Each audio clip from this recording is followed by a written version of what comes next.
Good evening, ladies and gentlemen, members and guests. Welcome to the regular meeting of the West Shore Photography Club.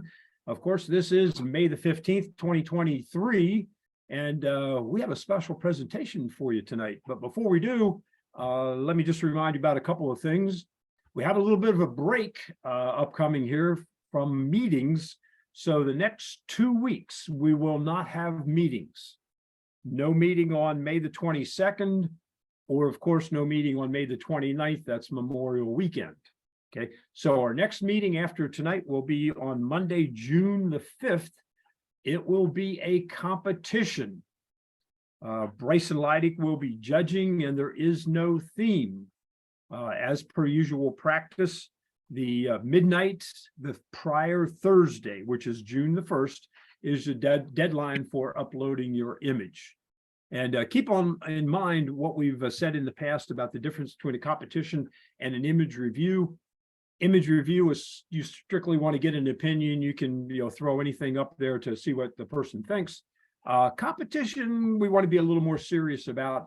So we've asked Bryson to be critical, to put on his serious judging hat. So we would like for you to enter only your best work. One image uploaded by midnight, June the 1st. Okay, that's my spiel. Let's turn it over to Joe, see what he has to say.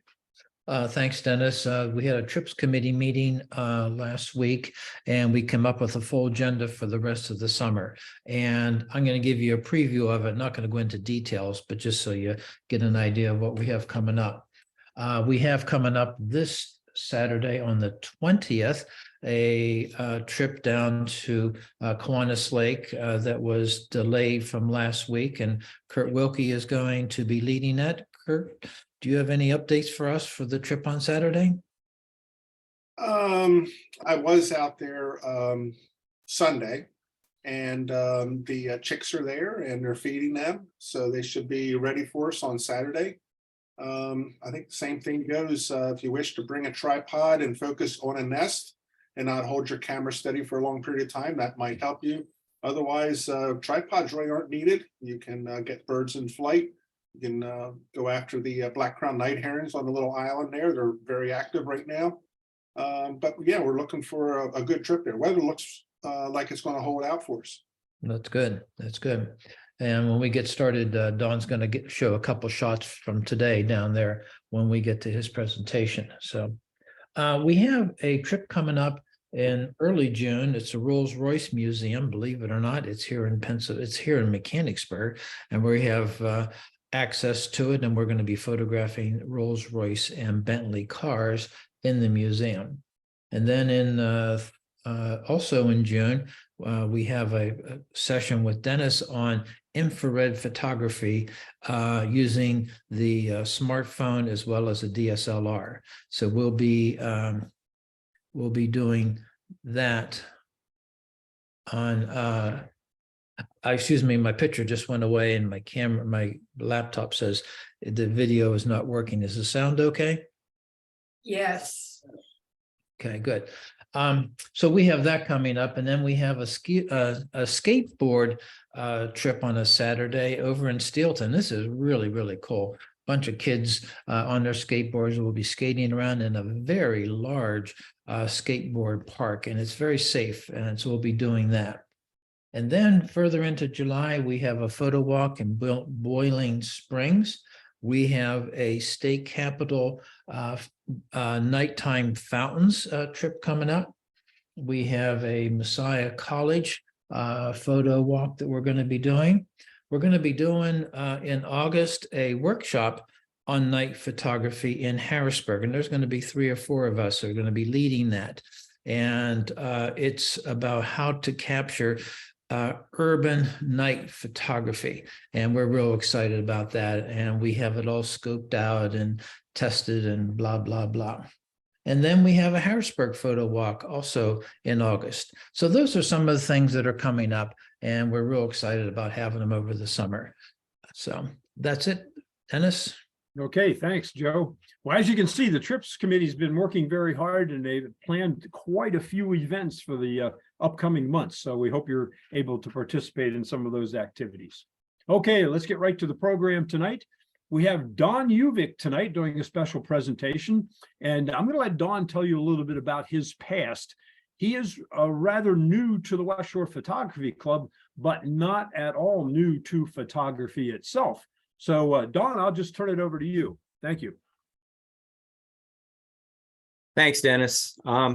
I really am excited about doing a program for you guys. Can you hear me, first of all? Yes, we can. Yes, we Loud can. and clear. Okay, yeah, I don't want to talk for a half hour and find out that nobody heard me.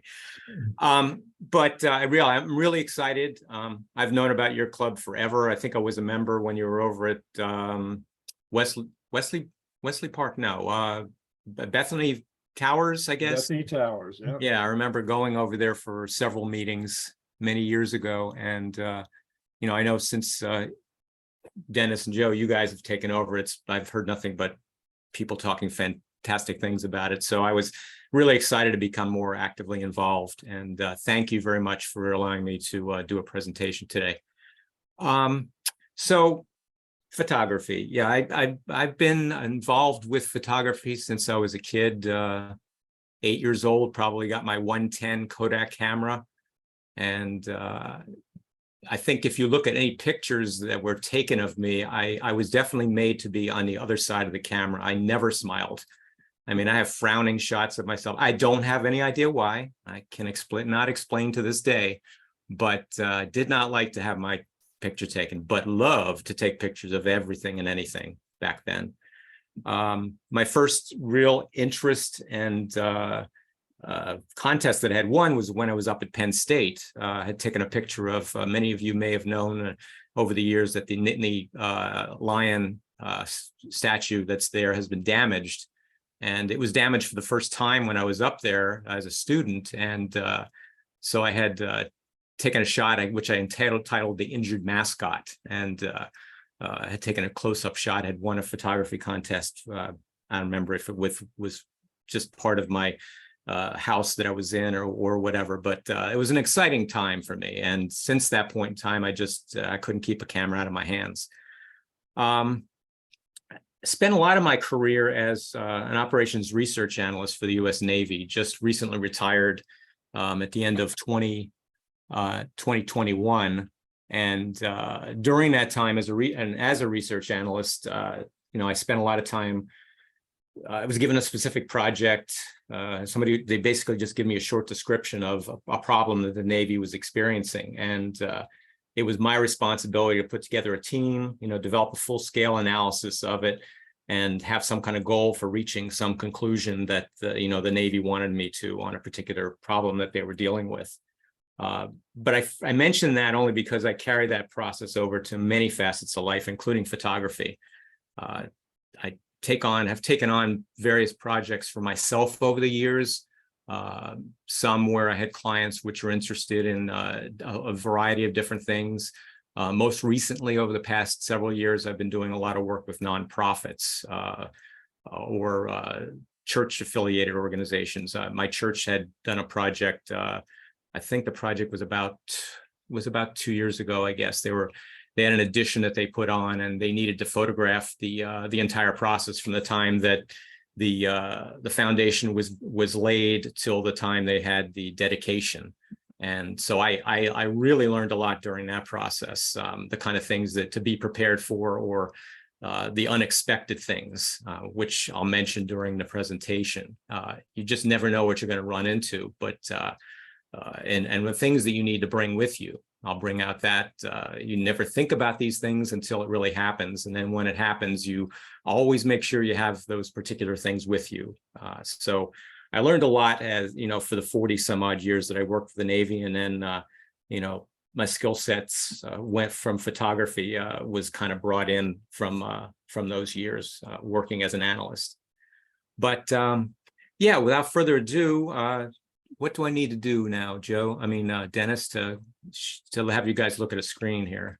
Okay, again, that green button at the bottom, the share, Okay. says share screen, just click on that. Dialog box will open, then find your image and click on that, and then hit share. Got it.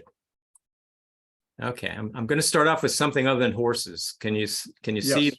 Yeah, we can. You can. Okay, so just as an intro to this coming Saturdays, I didn't do any post-processing on any of these images, but these are just some of the ones I took actually today. And they were very active, and I know that it was, you don't need to have a tripod, but I tell you, my neck got really stiff after a while trying to wait for them to pop their heads up. So I think it's probably not a bad idea to have one available, but you really don't need one, as Kurt had mentioned before.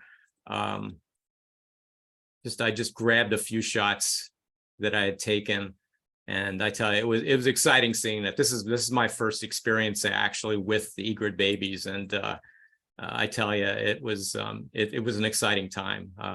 You kind of lose track of everything while you're watching these magnificent birds taking care of their young. So it was really exciting, and I think all of you guys, including myself, are going to have a good time on Saturday. But thought I'd just share those with you, trying to get the enthusiasm going a little bit with everybody. So let me see here. Let me get to the presentation. Okay, can everybody see the analysis of a photo project? Not yet. Not You'll yet. have to do a new share. Okay, new share. Or just stop this one and start it. Okay, gotcha. So I got to hit the red button, and then hit this one, and this, and share. Yes, we're good. Okay, good. Yeah, I'm sure I'll figure it out before the hour's out. So a little bit about this particular project. As I mentioned, I've done various projects for a number of different organizations over the years. And this one was one that I encountered right after I had retired.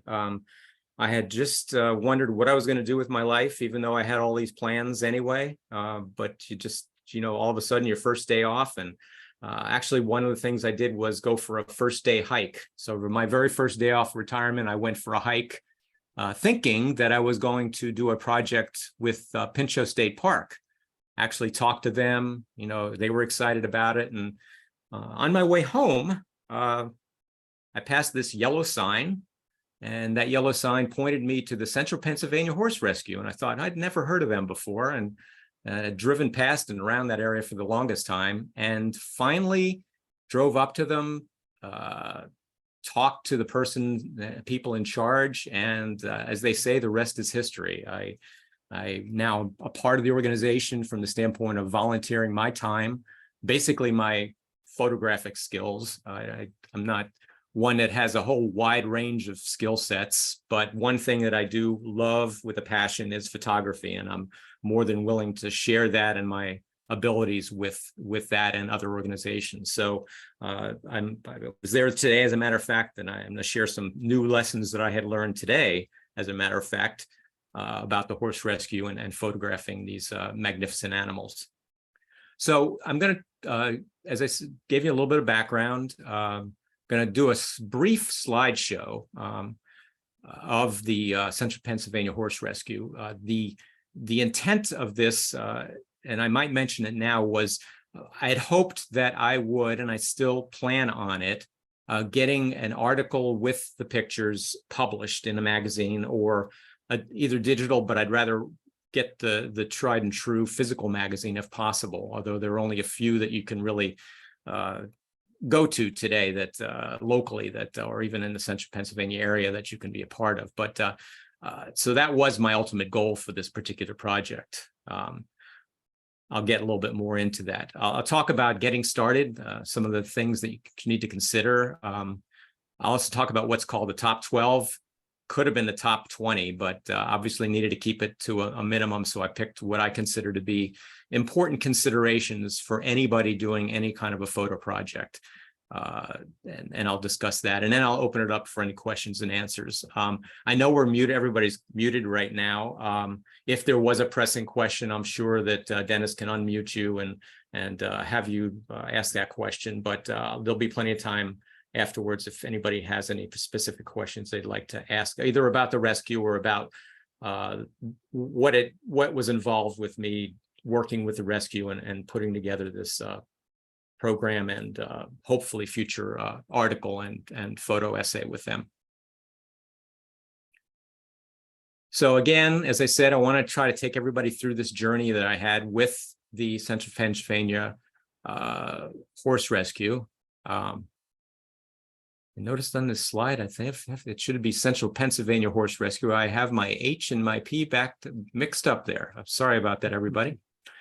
But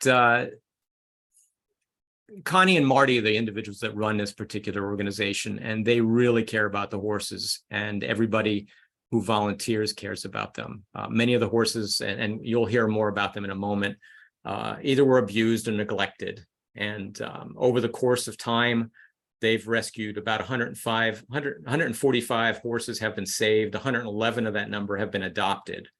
That number actually has grown to 148 as of today. As a matter of fact, last night they rescued 3 more new horses that I just found out about today.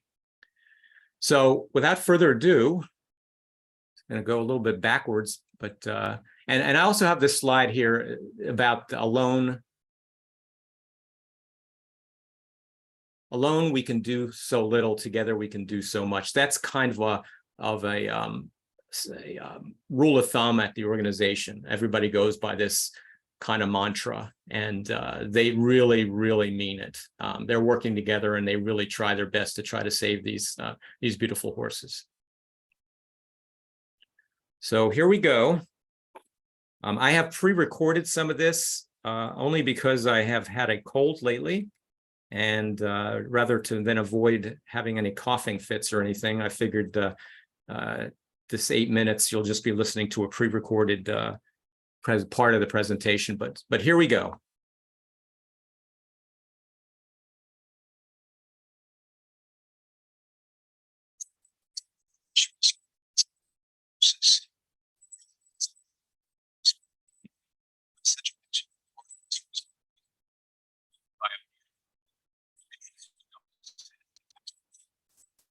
Yeah, Don, unfortunately, the audio doesn't seem to be coming through.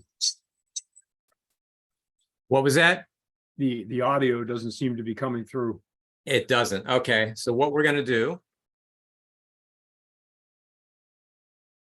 we're going to go back to the beginning here. I'm going to try this again with me talking. Okay, can everybody hear me okay? Yes, yeah, you're Okay. fine. Apologize. We will try that again. I always have backup plans. Right. Okay. One more time here. Okay. Should all see a black screen that says CPHR. It's all about the horses. Yes. Okay, here we go.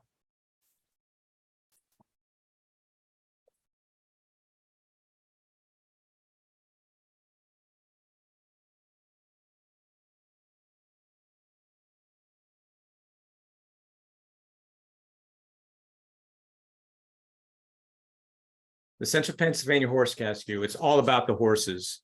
When you drive down Spangler Road in Lewisberry, PA, where the Central Pennsylvania Horse Rescue is located, you're greeted by a beautiful view of spacious fields and open pastures. Different breeds of horses graze, including Jimmy and Jenny, who are unofficial greeters at the rescue. Connie and Marty run CPHR, a nonprofit 501(c)(3) organization which cares for horses, many of which were abused or neglected. Since the rescue's founding on February 17th of 2017, 145 horses have been saved. 111 of that number have been adopted. The rescue's doors are open 24 hours a day, 365 days a year. Presently, they have 23 permanent horse residents. Turning back the clock before the rescue, Connie and Marty had 10 horses and 2 donkeys. They had room to spare on their land and decided to make the home for other horses. They knew 2 men who had helped out, one of which was a horse trainer. However, the work was a little bit too much for the trainer, and he left after 6 months. However, in that time, they were able to save 22 horses. Connie and her associate Angela mostly coordinate the rescue, while Marty maintains a 180-acre farm where he built and designed everything, including the rescue's indoor round pen. It is used for training during the winter and bad weather, as well as site visits for the doctor. CPHR is all about the horses. They vary in age and type. This includes Patches, the rescue's miniature horse, to Big John, a draft horse weighing around 2,000 pounds. At the rescue, there's Walker, a stunning Tennessee walking horse who had been at the rescue since it started. Connie said that he has quite the personality and is always showing a smile and nodding his head over and over again. The rescue is there to provide a home for both adoptable horses and lifetimers. Some volunteers are also given permission to board their horses at the farm. Overall, the volunteers are mostly caring for lifetimers who, due to age and underlying conditions, are permanent residents. The rescue also provides a final resting place on the grounds after one of the lifetimers passes. As volunteer Angela noted, you still visit them. They are still all there. One of the horses was Trotter. The rescue saved Trotter in 2017, along with two other horses, Big John and Princess. They were all heading for slaughter with hundreds of others. Connie's horse trailer holds 3, so she took the 3 horses. Trotter was around 32 years old. Princess was 20. John was 23. Most people will not take a horse when they're older. Trotter was the go-to horse to show volunteers how to wrap wounds and take temperatures. He would just stand there and allow them to practice on them. Finally, he told everyone in early 2022 that it was time. He was surrounded by love during his last day and was buried on a hill on the farm, a place where he loved to go. These horses are truly members of an extended family. During each of my visits, I noticed the volunteers were manicuring the property, caring for the resident horses, providing these special moments of love and affection. The horses are taken care of regularly by specialists in many areas to take care of their hooves and teeth. Regular visits are scheduled for individual care by the vet, farrier, and dentist. Drew Myers from Hanover is the PH Rescue's farrier. He's been a full-time farrier for over 15 years. He works on trying to get the right angles and balance on the feet. He told me that a great deal has to do with the horse's conformation and its shape and structure. If the conformation is off, then the feet will always be off. He works to try to get that perfect foot. But apart from the feet, they also have to take care of the horse's teeth. Horses have big teeth and they are filled with tartar. The rescue has a dentist, Lisa Wasmer, who lives in Delta, PA. Lisa has been providing her services at a reduced fee to the rescue for over 4 years. She does this as her way of giving back to the community. Teeth need to be done at least once a year, and Lisa tries to take care of multiple horses over multiple visits. Horses grind their teeth and get sharp points. Horses have issues chewing their food, therefore Lisa has to go through a process to address these and other dental concerns. Over the past 6 years, over 200 volunteers have assisted in some capacity. Currently, there are about 23 or plus dedicated volunteers. In all cases, they stress their love toward the horses, and in many cases, it changed their lives. It takes a great deal of work to care for the grounds and the horses. This includes, but it's not limited to, brushing and feeding with hay and grain, cleaning the stalls and paddocks, wiping the gates. They have to stay on top of cleaning. They don't want the horses to get into the manure and get thrush in their hooves.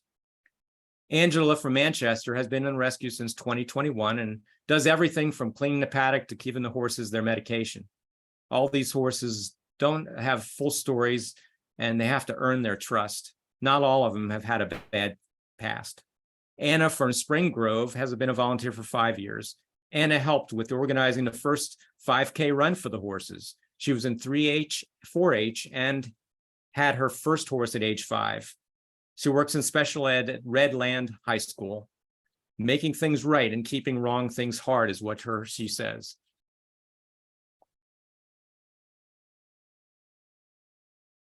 One of the events that they have at the horse rescue is their annual event of Race for the Horses. The annual event brings in funds for sponsors and runners. Every spring, CPHR conduct a Run for the Horse 5K fun run.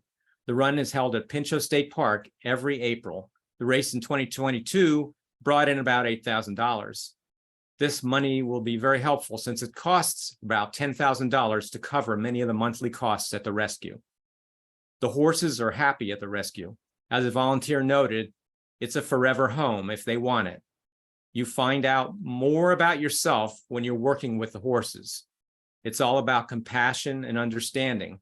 To learn about CPHR, you can contact Connie or ask me any questions you have during the presentation.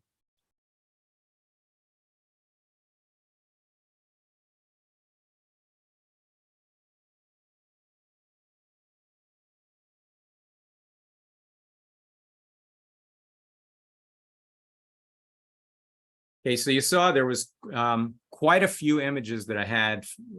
As I noted earlier, the intent wasn't to put a slide presentation together or anything like that. It was originally the original path of the project was to get an article with the photos and actually try to tell a story about the horse rescue.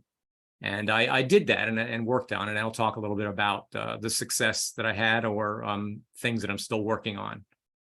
The steps from vision to a destination can vary for every photographer. You don't really, some people start off with just the intent of just taking pictures and sharing them with others. Others, like myself, noted, sharing with nonprofits. They're always looking for pictures to use in social media. But the steps for any photo project, they're not necessarily set in stone. And you refine them as you're working on a particular project because you never know what you're going to run into. So one of the best things, obviously, is you create a plan for how you're going to do the project. But again, don't be afraid to adapt as your creative forces start working with you and you're taking photographs, because you'll see other opportunities or paths that you might want to take for a particular photo project if it's not already dedicated for a particular client. So, you know, there's a number of steps that one can take to actually put together a particular project. And one of the first things you need to do, obviously, is have some subject or vision for a project. So the best thing to do is to start off with a very simple project description. My vision was initially, as I stated, was to get the story of CHPR published in a print magazine. That was my goal. That was my vision. That's what I wanted to accomplish. The next step, obviously, depending on whatever subject that you're working with, is meeting with the people who are involved with it. AKA the sponsor, the editor, the owner, whomever that you're working on this project with. And as I noted, the time after I had retired and followed that yellow sign, which actually was in the previous slide, I ended up following that guidepost and meeting right with Connie that particular day. She was very enthusiastic about about me taking on this particular role. And I explained why I was there, my vision. She gave me feedback about what she would like to see.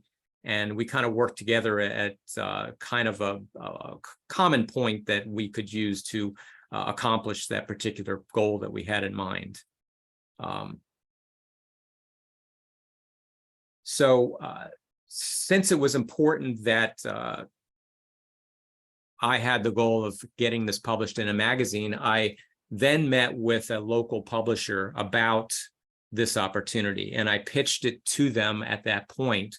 And they were very excited also. They wanted me to go with it, come up with some kind of a brief presentation that I could give to them, and then share that with them and see if we're on the same wavelength as far as the ultimate goal of getting the thing printed and getting this story out there. So not only, as I stated, did I meet with the client, the person who was, or sponsor, the Connie, but I also met with the editor at the magazine to see if they were truly interested in having something published.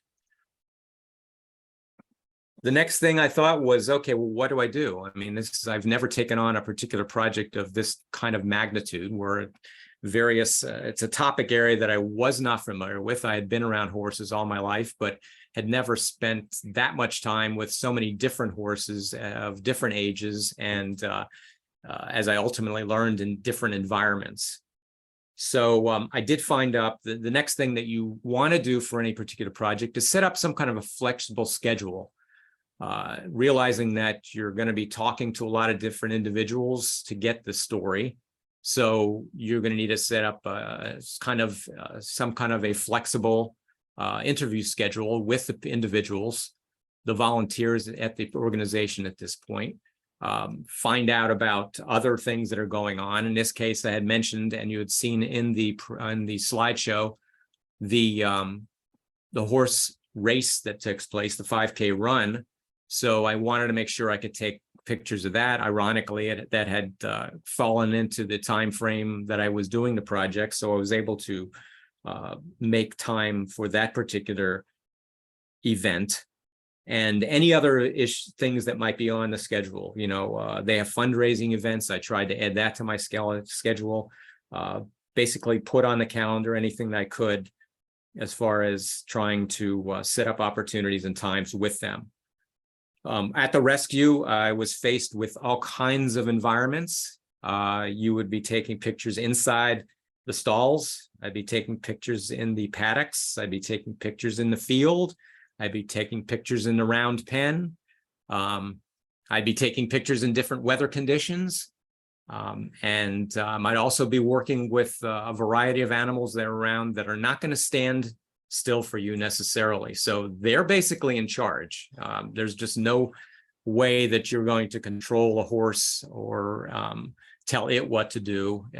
You're kind of at its beck and call, and they're beautiful animals and very cooperative, but you have to have a great deal of patience and realize that you wait for them. So you realize that you do have to take lots of different photographs and different opportunities. So what kind of equipment did I think I'd need? Well, I thought, well, I just need my camera and a tripod, and that's probably good enough. Well, a couple little things that you need to keep in mind is a good pair of boots if you're going to be doing something like this, because number one, you just never know what you're going to step into. Although, and I must say this, they manicure and keep the rescue beautiful, but you still have to watch your step. And so I had to make sure I had a good sturdy boots that I could be wearing. I had to make sure that, obviously, as I had mentioned, I have a tripod. I have to have made sure I had a handheld recorder so that I wouldn't have to be writing things down. I could just kind of use these handheld recorders to record the various interviews that I had with different people. Good stack of business cards, making sure that individuals have that in case they wanted to share other things with you regarding the discussion that you had with them. Again, not only boots, but making sure you're wearing old clothes and jeans or whatever it takes to making sure, because in some cases you may be in some muddy conditions or other conditions that aren't suitable for just regular clothes. In some cases, it's a good idea to have a step stool with you. When I was working on the project for the church, I had to take various shots at different angles. So I carried along a 2 or 3 steps stool with me, a good sturdy one that I could just throw in the back of my car and have that available in case I needed it to bring my vantage point up a little bit higher. Didn't need it for these particular shoots for the horse rescue, but that definitely comes in handy. Simple lighting reflectors, if you have them. If you don't, just grab a piece of white foam core. That makes an excellent reflector. It's something that you can throw in the back of your car. I always keep freezer bags with me, because sometimes, depending on the weather conditions, if I'm using my tripod and I don't have a rucksack or anything to weigh down my tripod, I might need to throw some stones or rocks or soil into a baggie, into a freezer bag, and then maybe use some bungee cords to kind of wrap it on my tripod and weigh it down. So as I said, you kind of have certain things with you at all times, and just be prepared for different environments that you might be working with. So there is a lot more required beyond just your camera and extra batteries. Also, if you're working on a particular topic that you're not familiar with, do your homework. Learn about the organization or learn about your subject matter. I learned quite a bit about horses during the past year by looking online, studying different videos, having discussions with the individual volunteers about horses. So learn about not only the subject but the individual animals or whatever that you may be photographing, because it's important to have an understanding about that. If even at a minimum, it allows you to learn that you know where to stand. You do not want to stand behind a horse. There are certain areas that they tell you to stand, and you need to respect those things, or accidents can happen. So the next thing I'd done after I did my homework and learned more about the organization is build an initial storyline. How am I going to do this presentation? What I like to do is, as I mentioned, storyboarding. It's something that I do quite a bit, and I had done that in my career on any particular project that I was laying out. And that's just basically giving some idea of what your topics that you're going to cover. You're going to, one of the important things that I mentioned in the onset is it's all about the horses. That's true. But I did learn as I talked to the people that it changed a lot of individuals' lives. The stories and things that they learned about the horses, the patience that the horses provided to them. So all these different things need to be sewn into any kind of particular project. In my case, it needed to be kind of sewn into the storyline of the article that I wanted to write. So I needed to keep all these things in mind as I was building the storylines, putting the storyboard together, and getting an understanding of what I wanted to accomplish. But as I mentioned earlier, be prepared to change if you need to. You have to be open to making adjustments depending on the particular situation. So finally, at this point, I'm already on number 7. Now you can begin to take those photographs and start conducting those interviews. You've had some initial discussions with people, obviously, to set to get some idea of what you wanted to accomplish. So now's the time to start going out there and really taking the photos that you want to for the project. Having a rough idea of what you want to accomplish. You put storyboarded, you kind of have an idea, the path you want to take. Now's the time to go out there and do it. So what do I do? Well, number one, you take lots of pictures and you take them at different times of day and be prepared for different things. For example, the weather. The weather's not going to always be cooperative. You're going to have to realize that that the horses are going to be out in the fields at other times, and sometimes they're not going to be. Sometimes, as I went out today to kind of start to work a little bit further on my project, I realized that the horses all had bug nets over their heads. Every single horse, they had fly masks on, and this particular rescue is very concerned about the horses, about them getting sunburn, about the horses getting buildup of flies under their eyes and on their faces. So they all were wearing fly masks, and today's opportunity kind of fell short. I had to be prepared for it. I was prepared to take pictures of the horses in the fields as I had been last year when I was working on the project, and found that today was not the day. Even though it was a beautiful day, everything seemed perfect. The pastures were beautiful. There was no mud or anything to be concerned about. And I had to kind of change course a little bit. Although I was lucky the farrier was there today, so I was able to get some up-to-date shots of that. So as I noted, you have to be prepared for any kind of situation. The other thing to keep in mind is you have the discussions with your client, with your sponsor, because certain images they want presented, other things they don't want you to have certain images. I learned after a meeting with the dentist that you need to be careful about the photos you take of horses. If you see them gnawing on certain bits or gnawing on wood in the pasture or doing certain things, the animal itself was under some minor sedation in that case.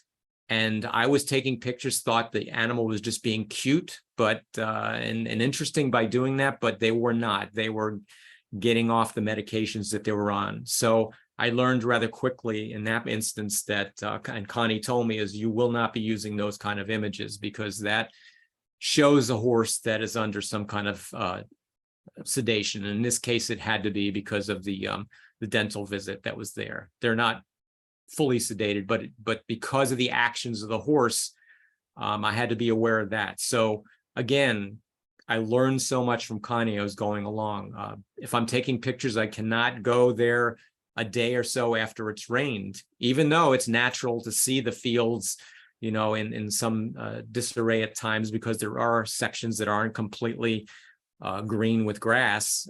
You don't want to take photographs of mud or anything along those lines. You try to minimize those particular shots if you're showing and trying to present an organization in a positive way. But again, it was very difficult to get a bad shot in that case, because as I said, they have those volunteers out there taking care of the pastures and the fields and the pens and the paddocks all the time. But you still want to make sure. I had to look out for wheelbarrows and things. Sometimes I took a fantastic shot and didn't see there was a wheelbarrow off in the distance, kind of set off to the side. So Bryson Leidick would have been the first person, I'm sure, to comment those images where I had out of the corner of the image, you could see that wheelbarrow. Even some of the images for the presentation that Dennis had passed, I should have taken a second look at the one where I had the one individual with her white horse. I noticed off to the back, I had forgot to take out one of the runners at the race that I had photographed. So you always have to be looking for the corners of those images, looking at the pictures, making sure that any images that you do take are going to be the best possible ones, and then do that post-processing as required. When you're taking pictures, you got to move out of your comfort zone. You know, don't be concerned about taking the perfect shot. You know, there's always post-processing. Take shots at various images at various angles, do close-ups, do wide angles, do anything you can to capture that particular moment, because you never know how you're going to integrate that into your storyline, integrate it into whatever your final product is going to be. So make sure you take a variety of different images.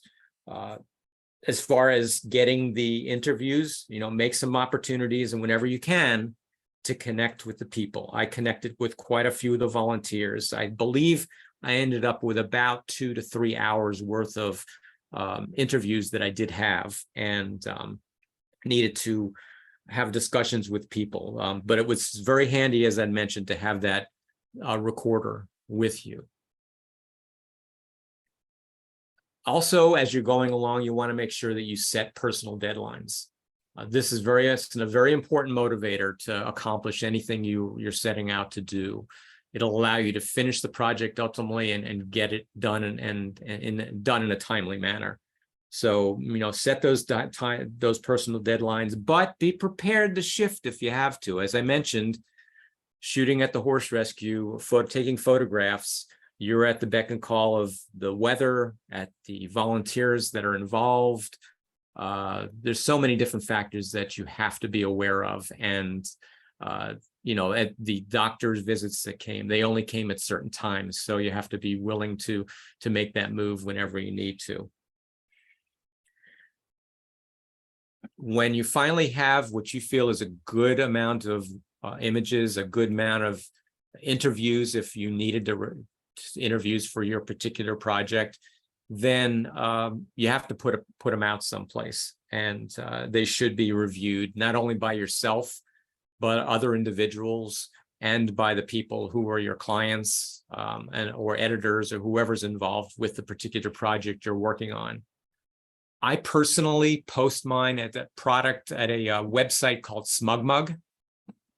There are many cloud-based environments out there that you can use. I love SmugMug. I have been involved with their group since they actually came out so many years ago. I can post many images out there. I can post all my audio out there. I can create individual galleries, which I do.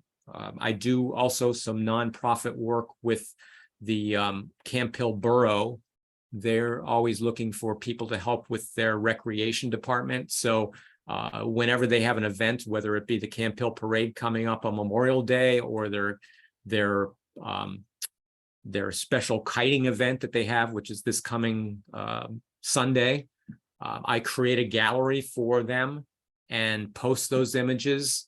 I put them in that group. I assign it for individual user ID and password with each group I have, because in many cases, I want to make sure it's for their eyes only. And if they choose to share it with others, they can do that.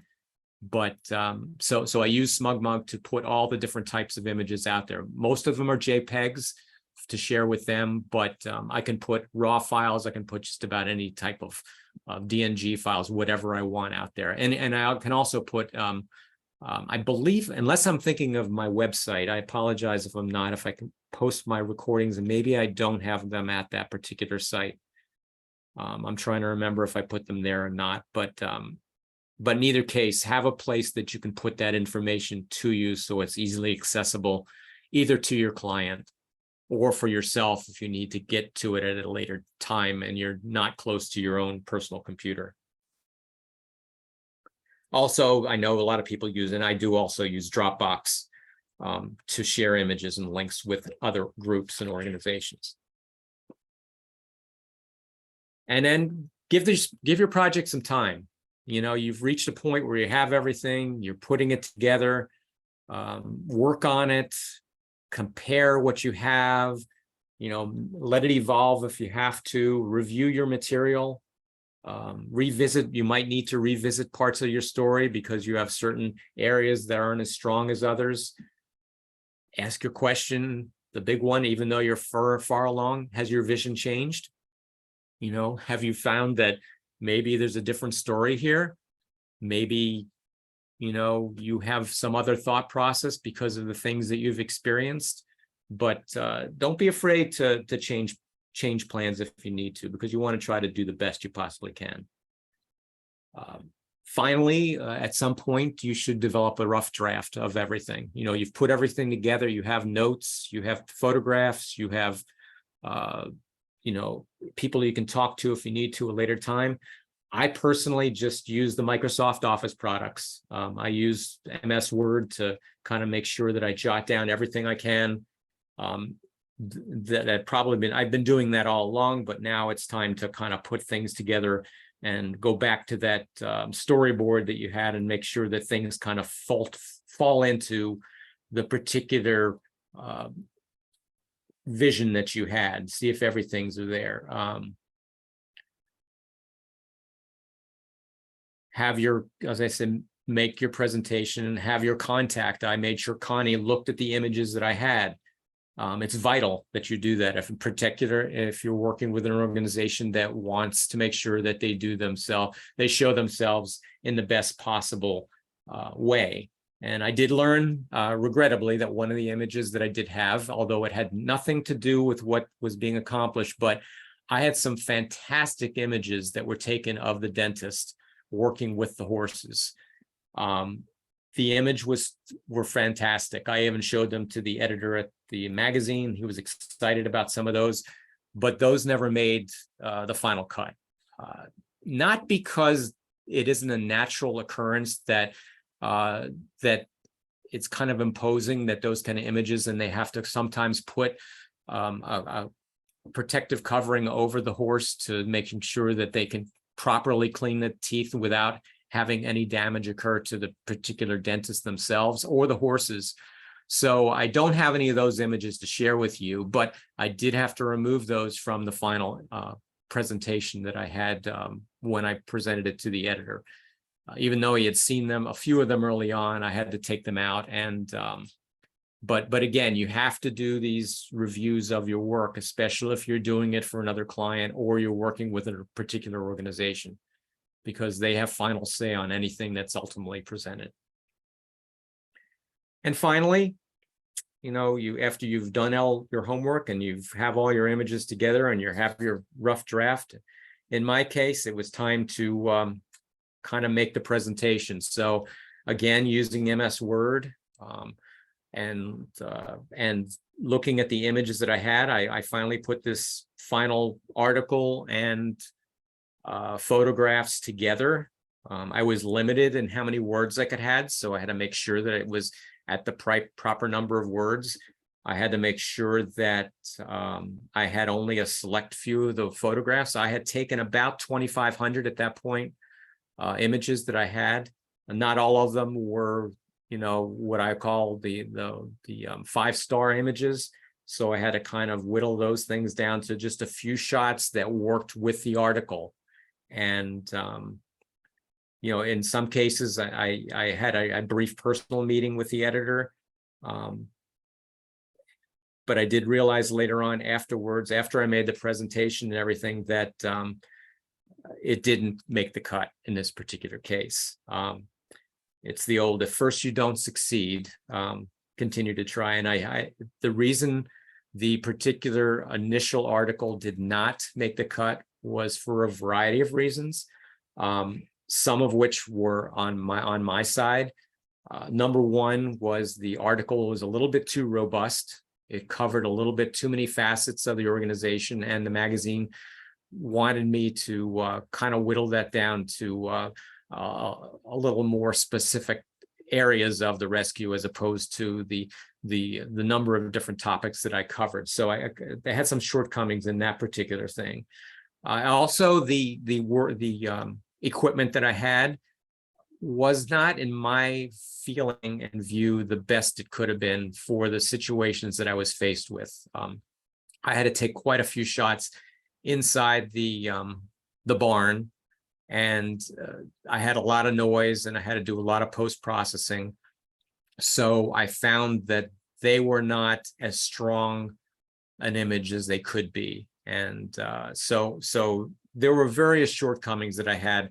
Nothing from the standpoint of the editor themselves. They were excited about it. I think a future presentation to them again may succeed in the future. But again, any kind of project that you're working on, evaluate what you're doing. Don't give up. As I said, I was at the rescue today taking photographs and trying to add to the repertoire of images that I have. I got new equipment at the end of December. My Canon EOS R7 is just fantastic, and for my particular needs, it meets my requirements for low light conditions, and it basically will allow me to take much stronger images. But again, I'm kind of at a reset right now. I'm resetting myself, working with them. Volunteers have changed since I worked on the project last year. So I'm reaching out to them again, finding out, if there are news stories that I need to capture, kind of set myself back to the early stages of my top 12, and kind of, again, looking at the project as a whole and seeing what I can do to make it a better product in the end. So I'm not sure where we are on time, but that is the bulk of the presentation that I have. I'm kind of, I guess, I kind of open it up for any questions and answers that people might have about some of the things that I discussed today, some of the challenges that I faced, or even any specifics about the horse rescue itself. Yeah, sounds good, Don. Let's do that. Let's just open it up. If you have a question or comment for Don, just unmute yourself, please, and go ahead. Don, I have a question, and thank you very much for the presentation. We could apply this, for me anyways, to any kind of a volunteer effort that you might want to do. So I really appreciated your tips and tricks. One question for you. Did the idea of the ownership of the images come up, and do you need to give that ownership to the Horse Center? No, that the ownership of the images will remain with me. I did have that as kind of an early discussion. The only caveat, as I had mentioned, is if I were to use an image for any purposes, I mean, the ownership is myself. I have no intention of selling any of the images, and if I do, I will still, out of courtesy, discuss with the rescue any of the images that I have that I would use in that capacity. Because, as I had mentioned before, certain images that I thought were cute and interesting actually were not. And warranted further review before I, use those images. So getting back to your question, I maintain ownership of the images, but in this particular case with the rescue, I will clear anything if I go beyond just sharing it like with you guys or other organizations, if I plan on selling them, for example, in the future. Okay, thank you. Sure. Don, Yes. this is Dave Stauffer. Hey, Dave. I don't know which magazine or whatever that you've been dealing with, but we have a club member who is the publisher of Pennsylvania Magazine. Right. This sounds like a story that they would be interested in after hearing your presentation and all. Is the type of thing I think that they are looking for, because I do subscribe to the magazine, and it's just something there for your information. It is, and it's not anything that I needed to keep a secret. They were the magazine that I made the presentation to. Matt did do that, and Matt was very gracious. I still submit images for various other areas, but we reached a point where I needed to strengthen the images a little bit and change the article, and I'm going to make another presentation to him in the future. But the timing was off a little bit too. They had just done quite a few articles on rescues. If going through the magazine, you'll notice they've done some rescues with some bird rescue, I think, that they had worked with not too long ago. So all the planets weren't necessarily aligned at that point. So, but thanks, Dave. Yeah, I didn't mention that early on, but they were the initial magazine that I approached. Oh, okay. Don, hi, it's Rich Scar. Hi. Great presentation. Thanks for that. Yeah, I spent most of my career doing exactly what you just did, and I'm looking at how exhausting that is to do with it. I'm certainly glad I'm retired. But the question I have for you, have you had any thoughts about looking at your photographs and kind of separating yourself from the verbal story, if you will, what the client is about or what they were starting to direct you to do, and just taking your photographs and seeing if you could create a story from the photographs? Not a written story, but is there some kind of the photographs? Reason we're photographers is I think the photographs do tell a story. Have you had any thought about just separately on your own for your own maybe value, whatever, putting them together and seeing what the photographs tell you about these horses? Does that make sense? I'm sorry. No, it makes absolute sense, because I kind of do that in everything else that I do. It's just this one I kind of changed my mindset because I had this particular goal in mind. Normally, I don't put the two together with a storyline. It's more or less what is this image? What are my images telling me?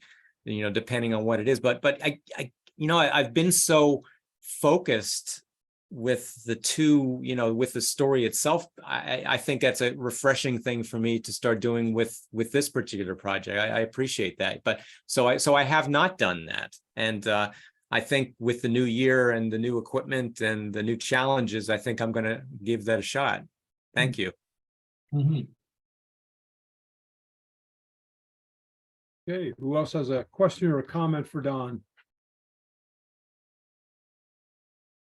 One other question, Don. Could you always mention what equipment are you using? What kind of cameras and lenses, and et cetera? Do you use a vast array of? Well, I've always been a person that doesn't buy a lot of equipment. I usually limit myself. I mean, other than the fact that I do want to get some prime lenses, I usually I have the kit lens that came with the camera. It's an okay kit lens, but I'm not really crazy about it. It's like an 18 to 150. It's okay, but I do want to try to get a few prime lenses within the wide angle and range that I can use. I usually have my Tamron. What is it? 150 to 600. I apologize if I'm off on the range. I'm trying to remember where the starting point on that is. And I also have a the Canon goes up to a 400. I believe it's their 200 to 400. So I'm I limit my equipment. Sometimes even when I do a particular shoot or project for myself, I'll walk and only take one lens and challenge myself to capture the things I need to. So I have just those 3 lenses and my tripod that I recently got that allows me to get a little bit closer to the ground. And that's about it. Good, thanks. Yeah, Don, you're an experienced photographer, but have you gotten in any situations where you felt like you needed to learn more or do more, or you maybe a little inadequate? Yeah, well, this project actually pointed out a lot of those inadequacies that I had.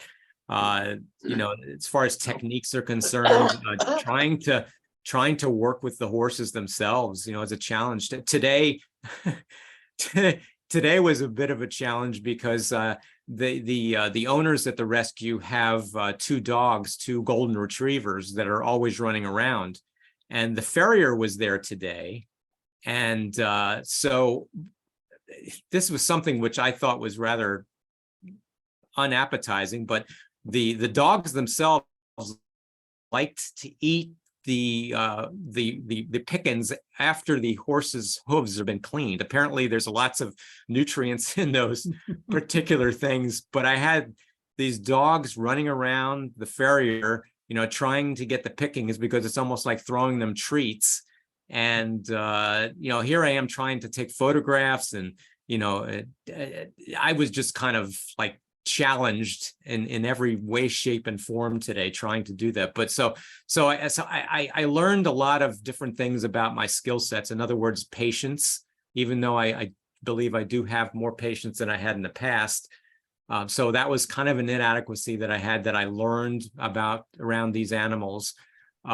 Just realizing that like I said, having the prime lens is important, at least in my case, because some of the shots that I have will require those kind of images on a really good, clean lens themselves with a little bit more speed. I realized that some of the slower lenses that I had may need to be upgraded at some point, that because they weren't able to capture those images in the environments that I was photographing in. So yeah, I learned quite a bit. Even the race that I was involved with, I had to learn. I had to rethink how I was photographing this race. I'm supposed to capture these horses and the individuals at this 5K run, but you know, there's a starting line, and there's the getting out into the wooded area to take pictures of them, and then also getting some shots at the finish. I mean, yeah, I also learned that it might be good if you're taking on a major project to be willing to share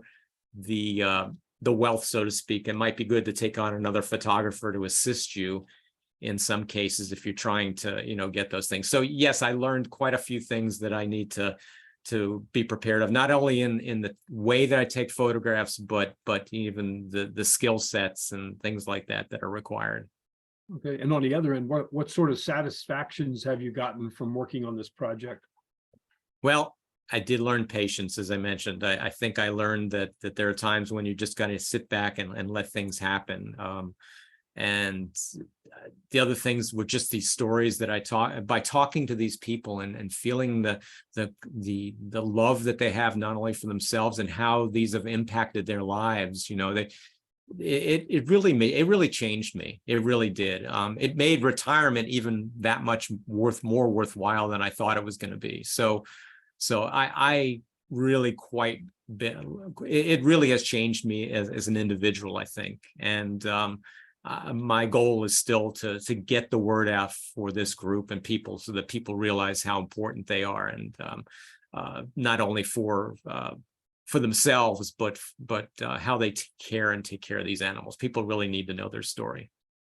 Would you recommend that our other members put themselves out there and go to an organization and offer to volunteer their time and efforts? Yeah, by all means. I mean, I've already taken on another project. There's a new group called the West Shore Wildlife Center.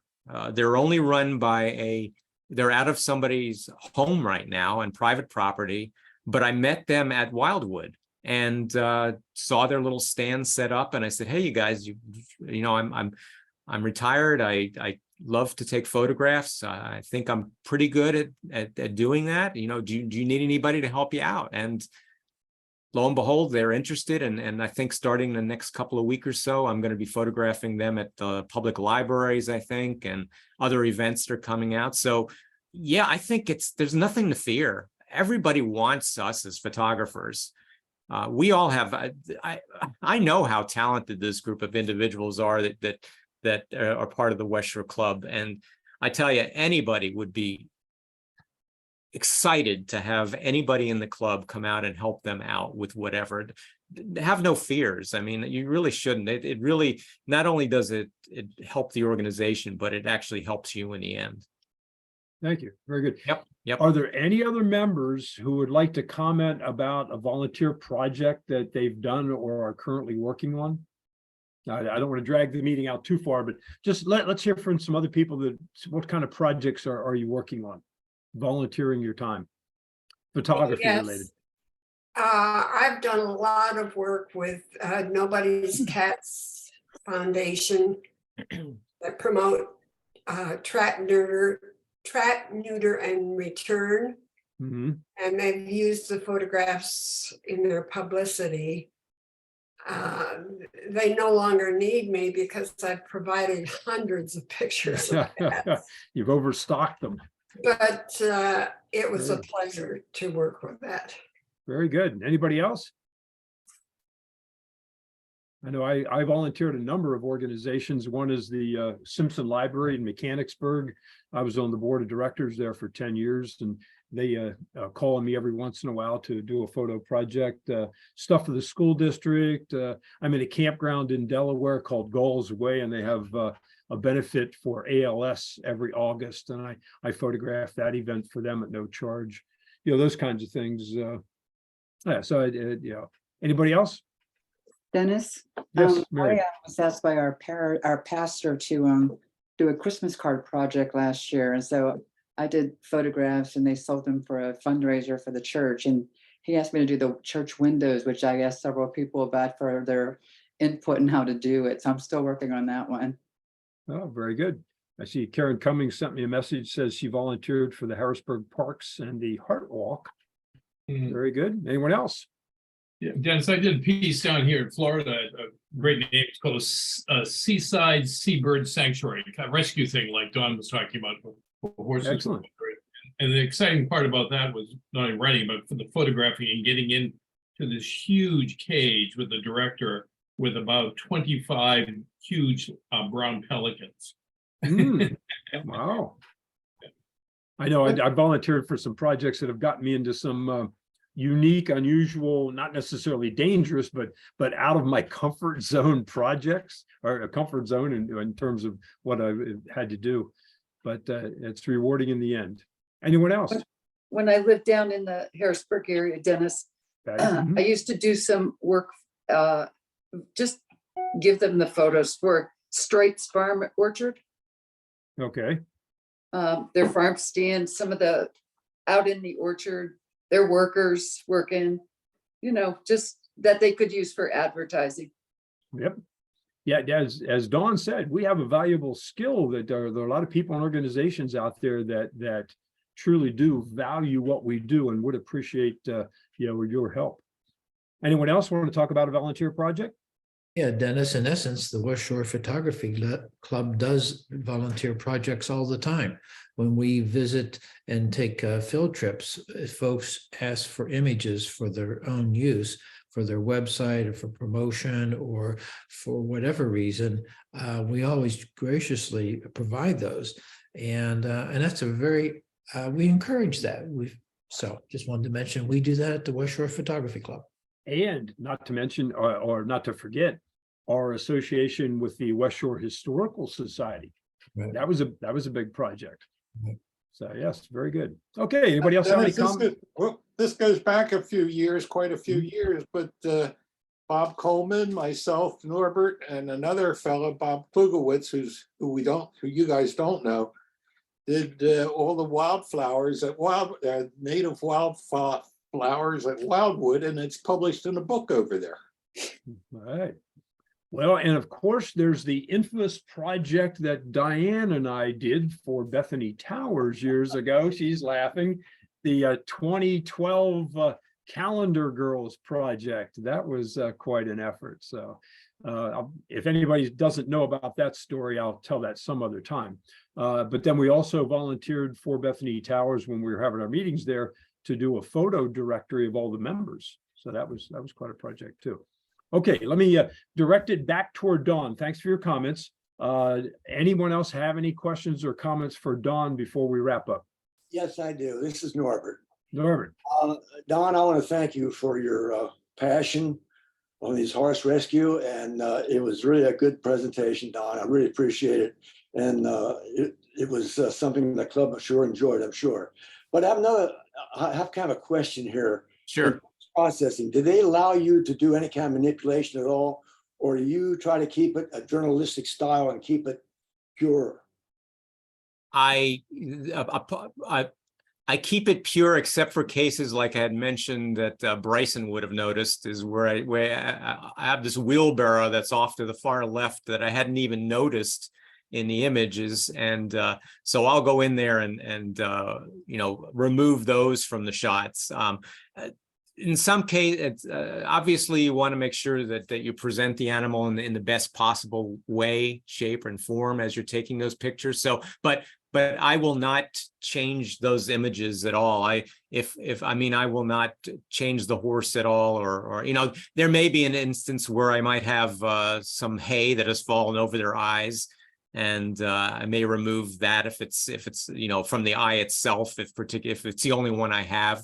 But normally I take a wide range of images at different exposures, and normally I'm able to go to another image. So, but no, I will not change anything except for removing some distractions in the background, or if it looks like there's something growing out of a person's head or something like that. Those are the typical kind of things you want to make sure there aren't in there. But I try to keep it as pure from the standpoint of the actual image itself that started with. So you don't paint any zebra stripes on the horses? Nope, or no unicorn horns either. Very good, very good. Thanks, Don. Yeah, I did have another question for you. Which came first, the idea to help CPHR or the idea to do the magazine story? It actually kind of blended in at the same time. When I met with Connie in early 2022, they were looking to try to get the word out. And I had worked a lot with Matt before on different projects that he had looked for certain images, and I usually was able to pull out a couple here and there. So that kind of fell into my head, but I never made the commitment to it. I told them from the start, I said, I'm willing to make the presentation to the editor if they're interested. So that kind of happened at the same time. Initially, it was just to take photographs and give that to the organization to use for whatever social media. I mean, that was kind of the thought process. But by the end of the conversation, it kind of led to, well, let's see if we can get this published. And Connie saw that as helping her organization. Yes. The magazine. Yeah, because Yes. I could see where a certain organization might think, well, are you here to help us, or are you doing this for your own benefit for a magazine article? Yeah. I see what you're saying. I guess I wasn't sure where my mind was at that time, and maybe it was a little bit in that arena to start with. But by the end of the conversation and some of the stories that I had told you, I just had this love and passion for that group of individuals and those horses that thought process was, yes, I want to do it, but not for myself. Okay. Yeah, I could see how it certainly would benefit the organization. You give them some positive press, and I could see why they would want to be careful about what images portrayed their organization. Well, there's also there are quite a few rescues that are out there, and regrettably, sometimes social media can be harsh. It only takes one particular troll or some other individual out there that can stir the pot, and If you do something or present something that was, even if it wasn't intentional, they can really make things hard for the group, for the organization. All right, guys, your last chance. Anybody have a question or a comment for Don? Thank you, Don. Yeah, as we traditionally do, would you please take a second here to unmute yourself? That's easy to do. Just push that button, hold that space bar down. Let's give Don a nice round of applause. Very nice. Good Thank you, job. Don. Don, good job. Enjoyed it, Don. Thank Thank you. I you, love Don. doing Appreciate it. Thank you. Thank Okay, Don, thank you very much. We really appreciate it. That was a great presentation. And guys, as they said, well, hopefully you can make it to the trips. Lots of those planned, and no formal online meeting the next 2 weeks. Okay, guys, thank you and good night. Good night. Night. Stop the recording here.